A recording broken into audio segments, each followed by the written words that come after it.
Well, good afternoon, and welcome to the third annual Jack Cogan Integrative Medicine Grand Rounds Lecture. My name is Peter Wayne, and I serve as the director for the Osher Center, which is jointly based at Brigham and Women's Hospital and Harvard Medical School. This named lecture honors the memory and the remarkable life of Jack Cogan and is generously supported by a gift from Mrs. Mary Corneal, Jack's wife, in appreciation of the supportive, integrative care Jack received at the Osher Clinical Center. I'm so delighted that Mary is able to join us online today for this celebration.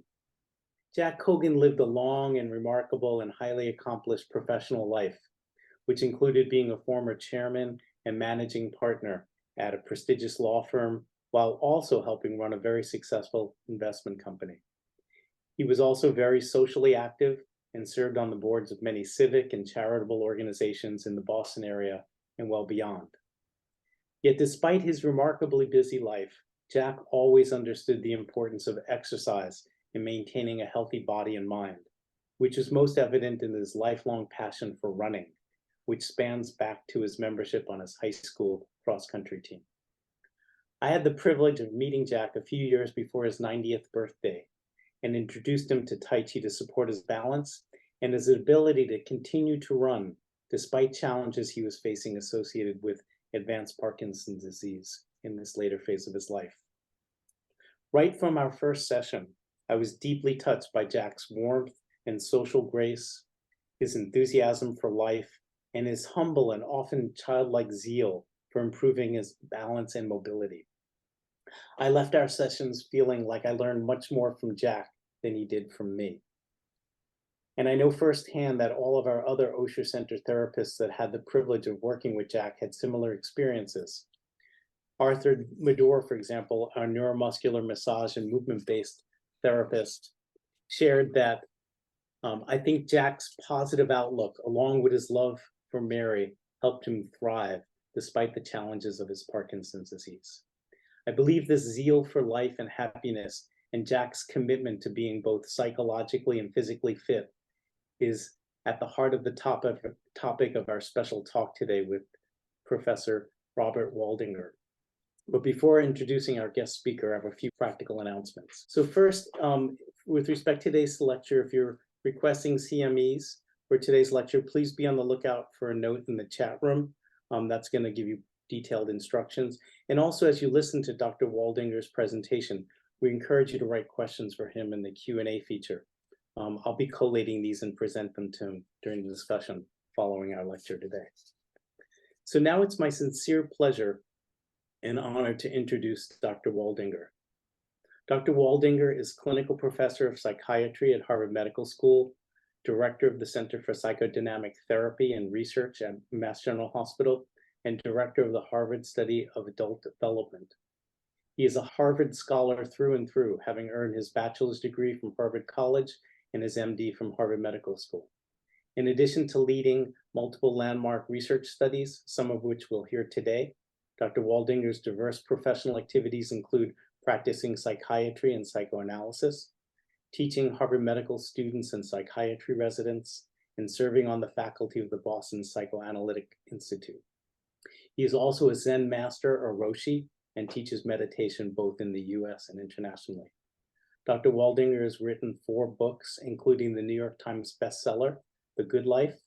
He's published dozens of peer-reviewed scientific articles, and his TED Talk on lessons from the longest study of happiness has had over 45 million views and is one of the 10 most viewed TED Talks of all times. Although I've only had a few short conversations with Dr. Waldinger, I sense that he shares the same innate zeal and appreciation for life that Jack had, making him a perfect speaker for this named lecture. So without any further ado, please join me in welcoming Dr. Waldinger. Peter, thank you for a lovely introduction, and it's an honor to be giving this lecture in memory of someone who sounds like a kindred spirit. So let me start. Let me begin by sharing my screen, and so I'm going to take on the tiny topic of what makes us happy. And let me begin by saying that this whole endeavor of integrative health, of trying to understand the whole person, and understand what helps human beings thrive as they go through life, that is a relatively recent scientific endeavor. First, let me just let you know that I don't have any there. I just want to let you know that I don't have any potential conflicts of interest, at least that I know of.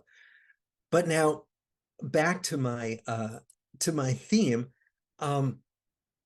Essentially, measuring happiness was not a legitimate scientific concern until about 30 years ago, that we assumed that if we were getting wealthier as a society, we were getting happier. That if gross domestic product was increasing, we were thriving. And then someone actually decided to look at this with some rigor. And what scientists began to understand was that as wealth increased in developed countries, levels of happiness either stayed the same or they declined. That wealth was not making us happy, certainly not wealth alone. So then scientists began to look with more sophistication at this whole realm of human well-being, so that now the United Nations publishes every year a report, the UN World Happiness Report, that you can download. You might want to download the executive summary. The report is many, many hundreds of pages long. But every year, sociologists, physicians, demographers, psychologists all over the world ask people about their lives. And particularly, they ask, what is it that you need to feel that you're having a good life? What are the essential elements? What's interesting about this is that all over the world, the answer to that question is surprisingly uniform. That people in all cultures, all age groups, report similar factors that they say are key to their having a good life. And what they do say, of course, is that having our material needs met is important. So it's not about gross domestic product, but it's about personal and household income. That what we know from some studies is that a few years ago in the US, on average, making about $75,000 a year annual household income was the threshold. And that until you reached that level of income, you were not as happy. That until you have food security and shelter and the ability to get healthcare and educate your children, until you have the resources to do that, you are significantly less happy. But that then, once you get beyond that threshold, you could make $75 million a year, and your increase in happiness would not be very great. So if money alone doesn't make us happy, what do people say they need to have good lives? And here, again, fairly uniform factors that will not surprise you. People say that they need social support. They need to be able to expect that they can live healthy lives, and that means access to decent healthcare. They say they need the freedom to make basic life choices, and we know that varies tremendously depending on where we live in the world. One of the most interesting, consistent factors that people named was that they need opportunities to be generous to other people in order to feel like they're having good lives. And this isn't just generosity with money, it's generosity with time and expertise and energy. And then finally, they say they need to be able to trust both their neighbors, but also their governments, that the absence of corruption makes a large difference in how well they feel their lives are going. So these consistently emerge year after year in these World Happiness Reports as the factors that determine whether people feel they're having a good life. So when we ask 20-somethings who are about to embark on their adult lives, what are you going to prioritize? to be happy. They did a survey in 2017, and over 80% of 20 somethings said that their primary goal was going to be to become rich, not just to have their basic needs met, but to be wealthy. Over half of those same young adults said that a primary goal was going to be to become famous, which, if you think about it, is a rather bizarre goal. But many people, many young people, feel that that's what's going to allow them to feel like they're living meaningful lives. And then finally, again, over half said that they needed to achieve a great deal at work in order to feel they're having a good life. So then the question is, what's responsible for this disconnect? So wealth, fame, high work achievement. These are not part of the UN happiness report year after year. What's that disconnect about? And what we know is that a good deal of our expectations come from the kind of media haze that we find ourselves in which, a good life gets defined for us rather than by us. That we are bombarded all day long with messages about what will keep us happy. So, for example, I pulled this photograph from Facebook. It's one of the many photographs we posted for each other. If you were coming from outer space and you wanted to learn about human beings, and you only had social media as your source of information, you would think all of us were always at great parties, or we were on beautiful beaches, or we were having elegant meals, because we curate our lives for each other. And certainly the media curates life to project these images of what's going to actually make us happy. And here I'm going to quote one of my teachers. I come back to this a lot. She once said, "We're always comparing our insides to other people's outsides." I'm always comparing the me, that wakes up some mornings feeling good about my life, but wakes up other mornings feeling like I'm kind of lost or sad or don't know what I'm doing. I'm comparing me with those curated lives, those people who feel like they've got it all figured out and are living their best lives. We're even told what we're supposed to look like, and we're told this constantly. I pulled this again from the internet. It's a typical underwear ad. And I deliberately chose a man's body because, as we know, women's bodies are much more often exploited than men's.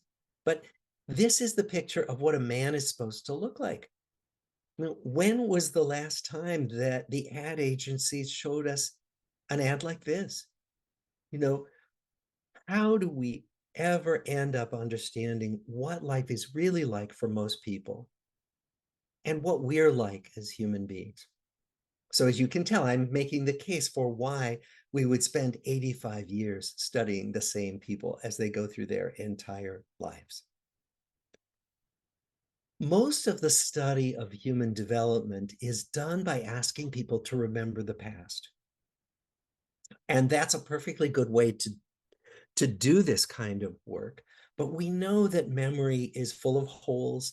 Memory is subject to systematic errors, so that the 95% of developmental research that's done using retrospective data is limited in the accuracy with which it's able to portray life.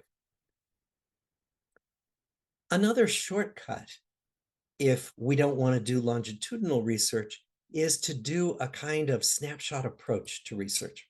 So if I want to study, for example, how depression goes through the course of depressive illness through the adult lifespan, I could do a snapshot of 20-year-olds and another group of 40-year-olds and another group of 60-year-olds.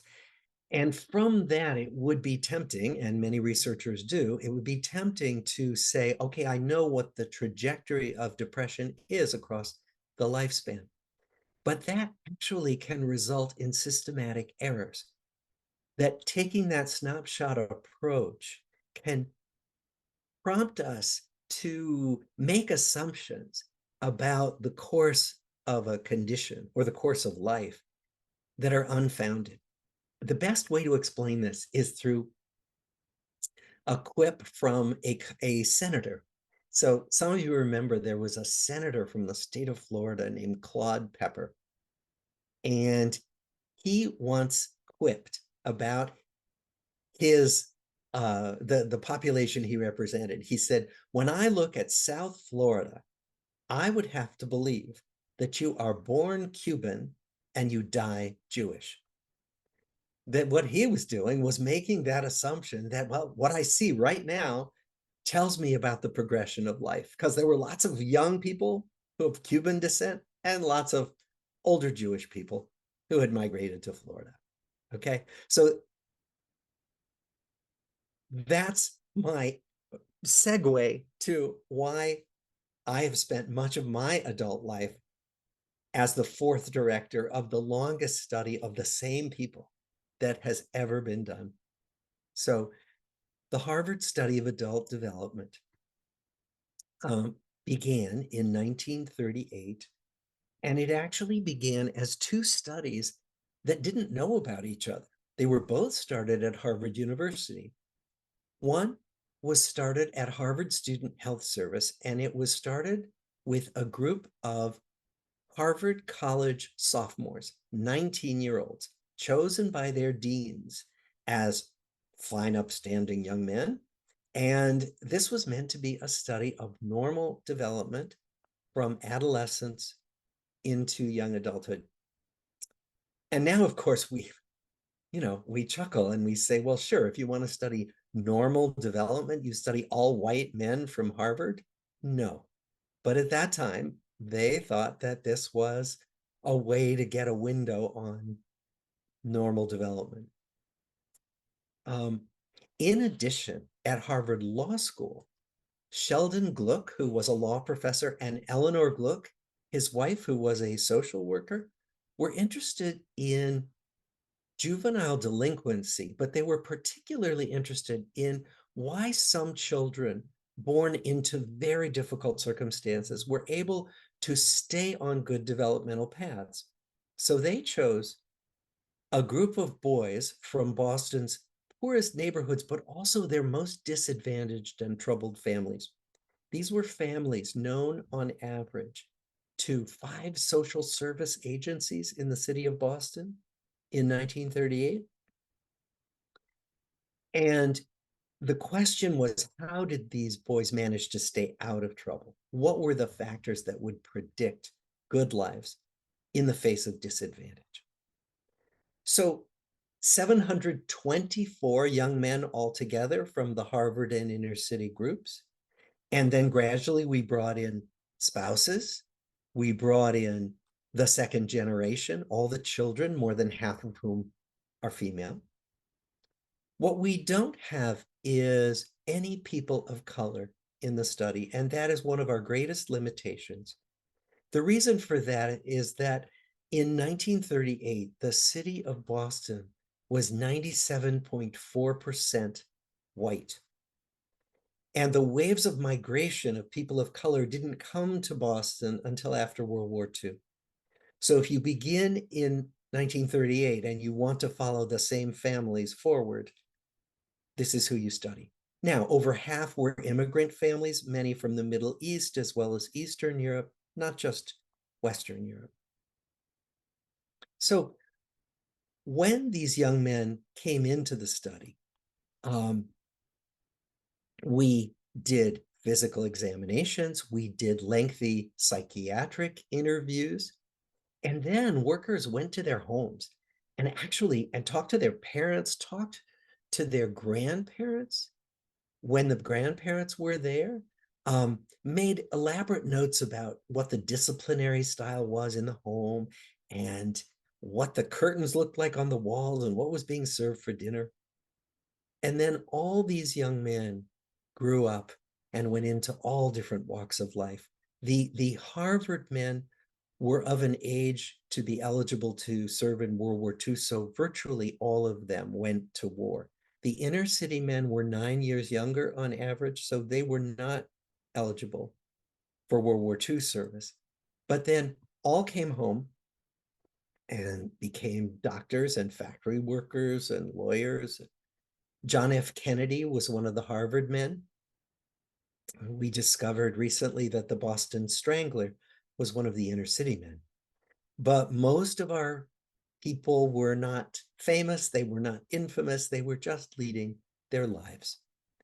And we followed them all the way through their lives until eventually we began to study aging and retirement. So, what's been studied? Well, we've studied the big domains of life: mental health, physical health. For the Harvard men, World War II experiences, work lives, relationships, and then, as I said, aging, retirement. And how did we study this? Well, we used the methods I've described: interviews, physical examinations. We got their medical records from their doctors. But then eventually, as new methods came online, we introduced new methods to study the same big domains of life. So we now draw blood for DNA and DNA methylation. We put people into the MRI scanner and watch how their brains light up as we show them different kinds of images.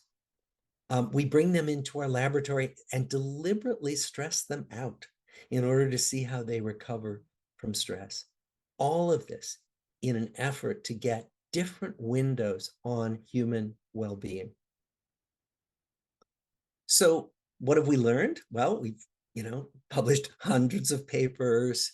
We've just published our 11th book. Many findings. But one big finding surprised us.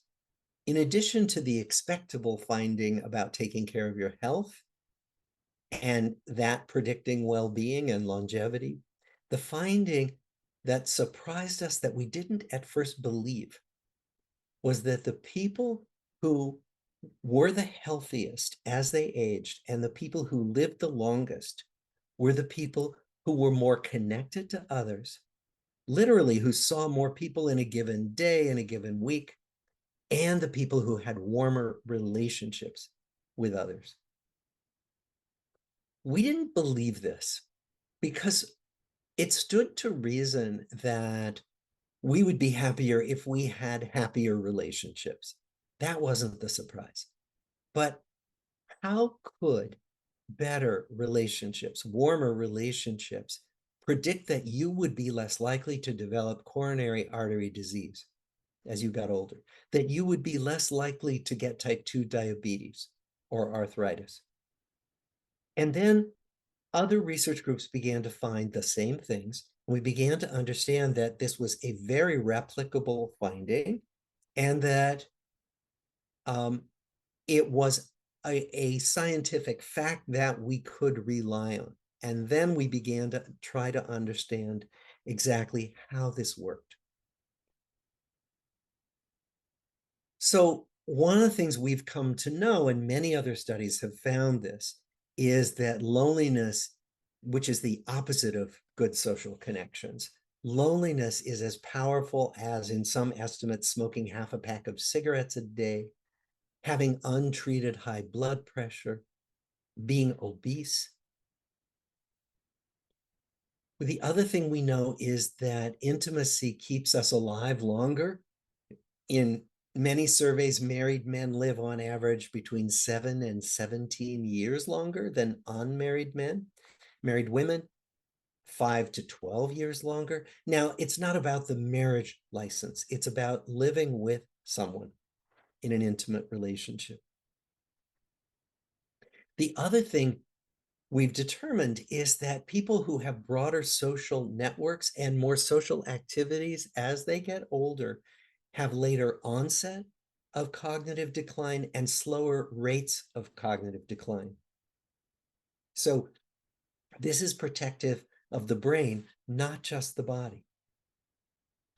Now, loneliness, as I said, is toxic for our health.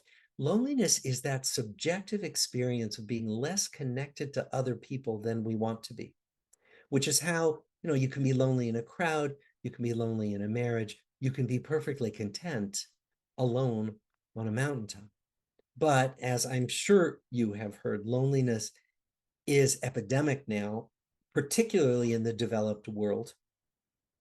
So the Gallup organization did a survey in February of this year where they asked a wide sample, nationally representative, how lonely were you yesterday?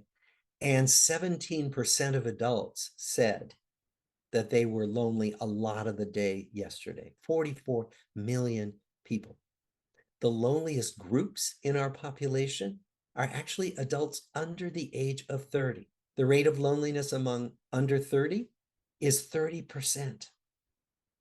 Low-income households also have higher rates of loneliness, 27%. And low income in this case was defined as less than 24,000 a year annual household income. So then the question is, how does this work? How does loneliness or the quality of our relationships get into our bodies and shape our health? So we know from many studies now that loneliness and stress are related to heightened cardiovascular reactivity, more difficulty recovering from stress. Lonely people, less connected people have poorer immune function than people who are more connected to others. And lonely people have chronic inflammation and chronic levels of higher levels of circulating stress hormones like cortisol, which we know break down multiple systems throughout the body. So stress is the best hypothesis for how this works, that in fact, relationships are typical stress relievers on a day-to-day, hour-by-hour basis. All right, so one of the benefits of studying people over time is you get to ask the same questions and you get to look at the trajectories of certain things over years, over decades. So here is a summary of our study of marriage and marital satisfaction. We asked the same 6 questions about marital satisfaction. We asked those questions 8 times over 50 years. And what we found was that, not surprisingly, we are most happy in our relationships when we first get together. We found that marital satisfaction goes down when the first child is born, and it only goes up again when the last child leaves home. And then we find, and other studies find this as well, that marital satisfaction only goes down again if children return to live at home. Now, it would be easy to think that we're talking about relationships that have to be smooth all the time, but in fact, that is not the case. That when we study couples and how they argue and which couples are going to remain stable over time, we brought couples into our laboratory and asked them to have a fight with each other. And we asked them to argue about things they normally argue about, and we were videotaping them, and they quickly forgot about the video cameras and got right into it. And we thought that the couples who showed the highest levels of anger would be the ones who would break up. When we checked in with them 5 years later, would be the least happy. But it turned out that it wasn't the level of anger that predicted marital happiness and stability. It was whether our observers could see affection and respect in the couple, even when they were having an argument. So it's that bedrock of affection and respect that seems to be the active ingredient in keeping relationships strong. One of the things we also know, and again, many other studies demonstrate this, is that as we get older, human beings get happier. That as a species, our mood levels increase as we get older. which is just the opposite of what I would have imagined when I was younger. That what we know is that when we sense that time is limited, that life really is finite, which happens to us starting in middle age, that actually emotional well-being becomes a priority and we get happier rather than getting more depressed. We pay more attention to what's positive as we get older and less attention to what's negative. There's a clear negativity bias among younger people, which is thought to be good for survival, but that shifts as we age. We remember our past more positively, so we actually whitewash our memories. We get choosier about how we spend our time, and this seems to be an important factor as we get older, that we stop going to those meetings that we haven't enjoyed for a long time. We stop spending time with those people who are old friends, but they actually kind of annoy us. And so what you see is a mild trimming in social networks. We savor the present moment more. We literally stop and smell the roses as we get older. All of this is evidence of and drivers of elevated mood as we get older on average. Now, the other thing we get to learn about is what makes us happy in terms of how we spend our discretionary income. That this comes actually from another lab where they did a study of how people used the money that they could just choose to spend as they cared to. And the question was, does it make us happier to spend money on material things, or does it make us happier to spend money on experiences? Material things like buying a car, buying a piece of clothing, or experiences like tickets to a concert or a soccer game or taking a vacation with the family.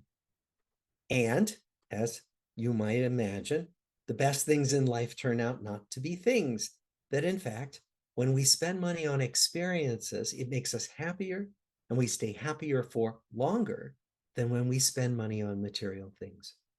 So again, as researchers, we ask the question, why? How would that work? And the answers are pretty clear that in fact, material things just beg for comparison.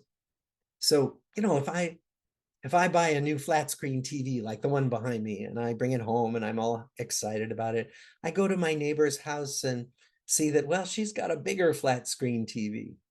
It's the thief of joy, as Teddy Roosevelt said. It just begs for comparison.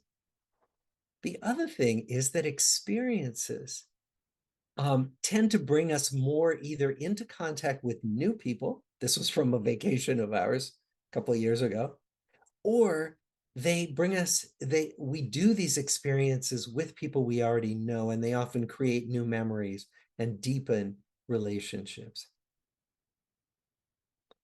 Now, one of the things science also tells us is that we're kind of bad at predicting what's going to make us happy, that these cultural messages about what's supposed to make us happy, buying things, appearances, that we fall for that, and that we're actually bad at predicting what is going to increase our well-being. So I'm going to give you an example of a study of this.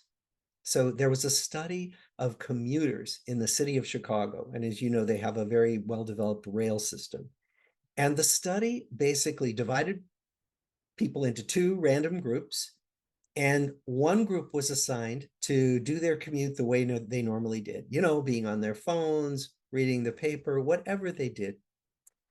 The other group was assigned to talk to a stranger. And they asked people before they completed their assignments, how much do you think you're going to like this? The people who were assigned to talk to a stranger thought they were not going to like it much at all. But afterwards, when they asked people, how do you feel now that you've completed this assignment? The people who talked to a stranger were significantly happier on average than the people who just kept to themselves as they normally did on their commute. All right, so I've told you about the importance of relationships, about how they do make us happy and keep us healthy. Now I'm going to tell you some of the bad news, which some of you will know. Bowling Alone is the title of a book by Robert Putnam, a political scientist who studies how much we invest in what he calls social capital, meaning investing in other people. And what Putnam found was that the trends toward decreased investment in community, in relationships, that those trends began in the 1950s when television was introduced into the American home, but that these trends have increased dramatically, unfortunately, in the last 25 years. So in the last 25 years in the US, attending clubs and other organizations is down by 58% in the US. Family dinners, the frequency of family dinners is down by 43%. And we know that family dinners are so important for family cohesion and child development. Having friends over has decreased by 35% in frequency over the last 25 years. Also, they've asked people, do you have anyone that you can confide in, that you can talk to about personal matters? When recently surveyed, 1 in 4 Americans said there is nobody on the planet who they can confide in. So all of this speaks to the difficulties with social isolation. Now, what's responsible for these trends? Well, certainly the digital revolution did not begin these trends by any means. As I said, they were starting certainly in the 1950s, but the digital revolution, it pretty clearly has accelerated these trends toward increasing isolation. And it separates us not just from each other, but from nature. So you will see these pictures of people who are just lost in their phones and clueless about what's going on right in front of them. Like this iconic photo, I think this was published in the New York Times. Similarly, we know that there is tremendous loneliness at work. The Gallup organization surveyed 15 million workers several years ago and asked, do you have a best friend at work? Meaning, is there anyone you can talk to about personal matters? Those people who said they had a best friend at work were better at customer service. They produced higher quality work. They were less likely to get injured on the job. But only 30% of these 15 million workers said that they had a friend at work. And then those other 70% who didn't have a friend at work, only 1 in 12 of those workers said that they actually were engaged in their job.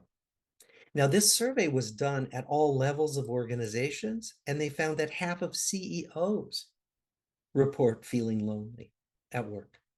So this is ubiquitous. So then, with all this bad news I'm giving you, how do we lean into relationships? And here I'm going to turn to one of my Zen teachers, John Tarrant, who said something that I come back to often. He said, attention is the most basic form of love. That if you think about it, giving each other our undivided attention is the most valuable thing we've got to give. It is also the hardest thing to give when there is so much distraction now in our worlds, particularly with all the screens that we are so caught by. So what's some of the preventive medicine? Well, it's about actively taking steps to connect with each other despite these trends toward disconnection, livening up relationships by making sure we have undistracted time together, creating workplace environments where relationships and collaboration are prioritized, emphasizing and educating families about the importance of regular meals together as a way of teaching children social skills and building family cohesion, and of course, volunteering in our community. We've actually taken some of the findings from our study and put it into a program that we are offering to many different settings, to undergraduate groups, to groups of retirees, to to groups of caregivers for demented relatives, in which people actually come together in small groups and explore some of these big issues of life, like where am I in my life, and what do I want most now? What values do I cherish the most? What are my relationships like, and how can I strengthen them? How do I meet all the transitions that keep coming along in life and responding to challenges? And so this is just one of the many ways that we're trying to take what we've learned from our lifespan developmental study and put it into forms that people can actually use to make a difference in their own well-being. So I'm just going to finish with these summarizing points that basically are pretty simple, that human connection is a major source, not just of happiness, but of physical health and brain health. That social fitness, that working on our relationships uses simple skills that we can teach children and each other and adults, and that we do need to actively structure our lives, both at home and at work, to combat these trends toward social isolation, which are powerful and are taking us farther and farther away from each other. So that's the end of my prepared talk, and I would be delighted to get your thoughts, hear questions, just anything you'd like to share. Well, that was fabulous. Thank you, Dr. Waldinger. And there's so many really interesting questions that we can start. We have limited time. So I'm just going to pick a few of these. One I think that came right out at the beginning, but I think is worth um, emphasizing is, what if this cohort that you've been focusing on was more diverse in terms of gender? How generalizable are these sorts of findings? And I'll extend that to another question that came in the end, in particular about the qualities of relationships. How much do we know about the generalizability to different types of relationships, in particular relationships amongst same-sex couples or queer identified populations? Yeah, no, both really good questions. So the first about gender, we had more gender equity. We didn't have, as I say, more cultural diversity at all, racial diversity, none of that. So that was the limitation. But we learned a lot about men and women, and the differences between men and women were smaller than we expected them to be, which is interesting. We thought there'd be huge differences, particularly in how important relationships were to women compared with men. Turns out when we, not only in our study, but we reviewed many other studies, the gender differences weren't that big, that men tended to do different things. They tended to do more activity, and women tended to sit and talk more, but that the importance was not so different.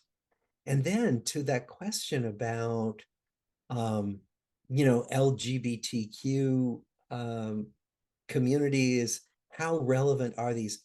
The sad thing about our study is that it began in 1938, but several people did come out to us later on in their lives. But unfortunately, these were only just a handful of our 724 people. So we weren't able to systematically study, well, how much did these hold for, people who were differently identified than simply, cisgender, heterosexual. That said, there are now studies that have begun looking at these issues and the differences. And so what I would say to the person who asked the question is, see what's out there in terms of research, because I'm pretty sure there's decent research emerging on these differences. Super. So part of what is coming through that's so clear for all of us is connection, making connections.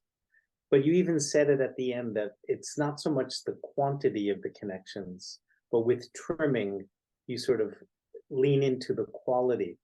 And I'm curious, in lots of the research on network analysis and how connected people are, how has the field evolved, and are there better measures of quality connections versus quantity connections?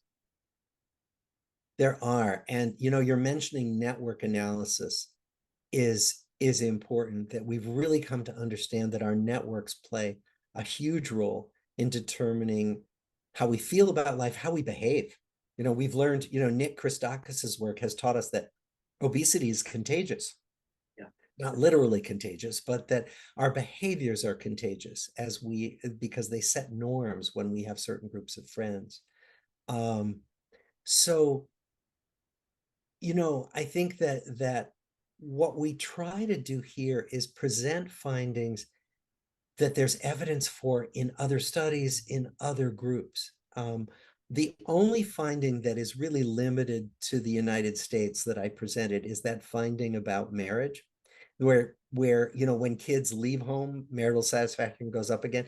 There are many cultures, including some in the United States, where it's the norm to live at home until you get married, and sometimes even after you get married. So that's a culturally specific finding. But the other things I presented, to the best of my knowledge, and we made clear in the book that we made sure we only presented findings that were generalizable, unless we named it specifically, because we're trying to talk about what's common to the human condition as best we can. I'm curious, given the longitudinal data and the richness of your measures of connectivity and social support, and the fact that a significant proportion of this cohort was involved in military action, are there lessons learned from this cohort that afford some insights into resilience and the tragic things that are going on right now, and who has the resilience to recover Oh, from the yeah. atrocities of war that are going on today? Yeah. I think it's just so heartbreaking what's happening. We actually studied that because my predecessors asked very astute questions about what we now know as PTSD, although after World War II, that wasn't a diagnosis. But they asked about flashbacks and avoidance and all the behaviors that we know to comprise PTSD. And one of my students did a paper trying to predict which soldiers were more likely to develop PTSD after the war if they saw combat. And what he found was that the people who had better relationships with their fellow soldiers and had better, warmer relationships with family back home, those are the people less likely to develop PTSD. So that there's something about the quality of connections that we think can be protective. You know. Yeah. See, I really loved your quote from one of your Zen teachers about attention. And I think as many people in our community are very involved in mind body practices and teaching things like that, we know that the more that we're learning that the more that we pay attention to ourselves and feel and sort of become less distracted, not only do we get more in touch with ourselves, but we realize how connected we are to everything. That the further in we go, the further connected. And there's some growing evidence on mindfulness type practices improving pro-social behavior, even pro-nature behaviors and trait mindfulness and things like that. I'm wondering how your experiences as a Zen practitioner and teacher, and the benefits that may grow out of those sorts of contemplative practices might inform how we feel connected. Because as you said, there are people in long-term relationships that feel very lonely, and people who are monogamous that feel very connected. So I'm wondering if you can speak a little to the links between your Zen practices and these constructs that are emerging from your research in academia. Well, it's been so powerful. I started Zen practice thinking it would be totally separate from my research. And of course, it's not at all. And it infuses all the questions I create for the next survey and whatever. But one of the things I've come to understand is that, meditation and contemplative practices are about knowing what it is to be alive, right? It's about the truth of life. and really facing toward the truth of life. And that what I find is that when we do that, when I do that on the cushion, and I learn more about myself, that there's this process of greater self-acceptance that then really translates into a greater acceptance of and interest in other people and differences. And the other thing is, when you study thousands of people over many decades, you realize how many different pathways there are to a human life, how many different ways there are to go through the world. And I think that contemplative practice, spiritual practice, helps us to appreciate that and to accept that in other people. So it certainly had a profound effect on me as a human, and then on what I choose to study as a researcher. Yeah, I think that's profound. And one of the questions that we're exploring here is, in maybe less so in Zen, but maybe that's there you have this strong relationship with your teacher and your Sangha. But in many other practices, doing yoga together, doing Tai Chi in a group, chanting, choirs, different things. There's an emergent property of being in a group, particularly if it has some self-reflection and common inquiry into bigger questions. And it's poorly studied. We think, oh, they took a yoga group class and yoga is good for this. But what these sort of contextual effects of being in the group and co-journeying are really poorly understood. And I'm curious if you think there's a place not only for the value of that, but can we teach in a way that people in a group actually even feel more connected, that we can mine that potential active ingredient of being part of something together? I think we can. Like that I showed a couple slides about that program we created, and Hmm. and it's what I think there's a way to teach this so that we essentially share our lives and see the commonalities that are so obvious once we dig below the superficial surface of life. So, for example, in the first session of our roadmaps program, we have people bring a photograph of themselves when they were half their age that they are now. And we show each other the photographs, and then we go into small groups where the assignment is talk with each other about who you were when you were that age, what life looked like to you, and how it looks now.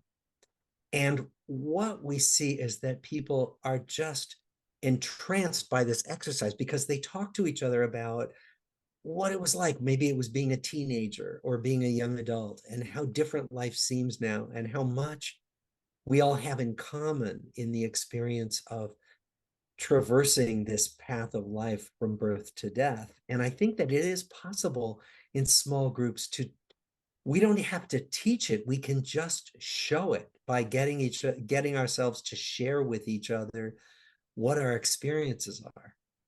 No other teaching needed.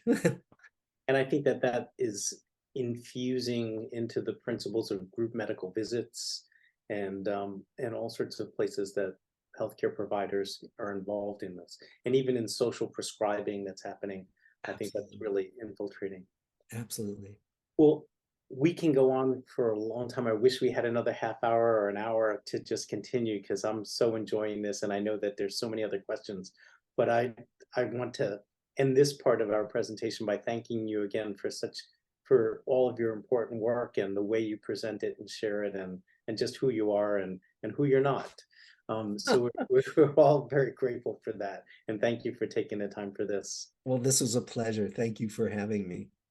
And what I'm going to do now is just share this beautiful picture of Mary Corneal and Jack, who this event is in honor of.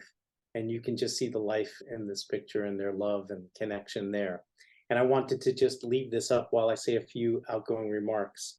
I want to extend a final and sincere thanks to Mrs. Mary Corneal for her support for this named lecture in honor and memory of her beloved Jack Cogan. And second, couple announcements from OSHA. I wanted to remind our community that we're actively soliciting letters of intent for our OSHA pilot research grant program. which supports collaborative research projects with awards up to $40,000. The letters of intent are due on January 15th, and there's more information on our website. And I also want to remind people that we're going to resume our normal time for grand rounds. The first lecture in January, on January 9th, is going to be by Dr. Mariana Klatt from Ohio State University, College of Medicine. And she's a fabulous person embodied in the work she does around mind, body, and preventing burnout amongst healthcare providers. Her lecture is entitled Workplace Wellbeing and Intersectionality with Integrative Medicine and Health. And I remind you that that's at 8 a.m. on Tuesday. And finally, if you've missed any of our previous grand rounds, and this one will be recorded as well, or our conferences, please visit our website, oshercenter.org. You'll find archives of all of these events, along with links to lots of other information related to integrative medicine and health. And while you're at the website, please consider making a donation to support our center. So thank you all again for joining today, especially to Professor Waldinger for such a fabulous talk. And I wish you all peaceful and healthy holidays and look forward to seeing you next year.